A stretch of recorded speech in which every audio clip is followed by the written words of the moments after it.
Khalid's world was a symphony of efficiency. The gentle hum of his luxury car, the satisfying click of his pen signing lucrative deals, these were the rhythms that governed his life. He was the envy of his peers, a penthouse that scraped the clouds, and a schedule that was meticulously color-coded. Yet, in the silent spaces between these sounds, a different, more disquieting rhythm echoed, the frantic, hollow thumping of his own heart. He felt it as a constant, low-grade unease, a spiritual static. It was the feeling of being profoundly, inexplicably lost in a city whose every street he knew. His success was a magnificent, towering structure, but it felt built on sand. He was drowning in a sea of his own achievements.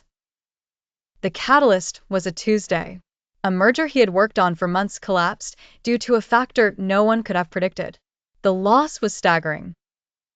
That evening, standing on his pristine balcony, watching the city lights twinkle like a field of indifferent stars, he felt the entire facade of his life crack.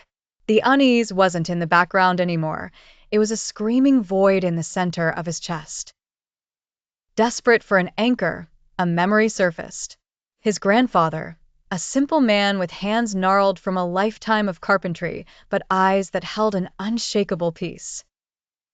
On his deathbed, he had held Khalid's then 10-year-old hand and whispered, "Never forget the first call, my boy.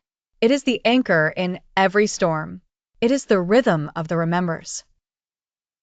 Khalid had never understood what that meant. Now, adrift and desperate, he felt a pull towards it. The first call was the adhan. The rhythm was Salah. The next morning, instead of heading to the gym, he drove to the oldest mosque in the city, a modest, sandstone building tucked between modern glass giants. He felt a profound awkwardness as he removed his designer loafers and placed them in a crowded rack. Entering prayer hall was like stepping into a different dimension. The air was cool and still, smelling of clean carpets and faint oud. A handful of men around, some reading Quran, others in quiet contemplation. Their peace was a tangible thing, a stark contrast to the churning anxiety in his gut. The call to prayer for far began.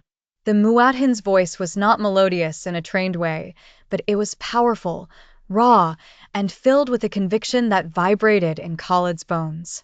Allahu Akbar! Allahu Akbar! When the congregation stood to pray, Khalid, self-conscious and clumsy, joined the back row. He mimicked the movements, standing, bowing, prostrating. His mind, however, was a world away.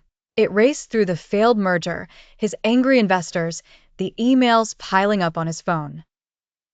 The physical motions felt alien, the Arabic words a meaningless stream of sounds. The prayer was over in minutes, and he left feeling nothing but a strange physical stiffness and the impatient urge to check his phone. He returned the next day. He began watching YouTube videos to learn the correct movements and the meanings of the recitations. He learned that Sami, Allahu liman hamida meant, Allah hears those who praise him, and in the prostration, he was closest to his creator. Intellectually, it was beautiful. But in practice, it remained a hollow exercise. His body was in the mosque, but his mind was a captive in the boardroom. He was performing the action, but he felt no connection, no foundation. He was just going through the motions. One evening, after a particularly disjointed Maghrib prayer, he lingered as the mosque emptied. An old man with a kind, wrinkled face and a snow-white beard was slowly folding a pile of prayer mats. He was the mosque's caretaker, Uncle Tariq.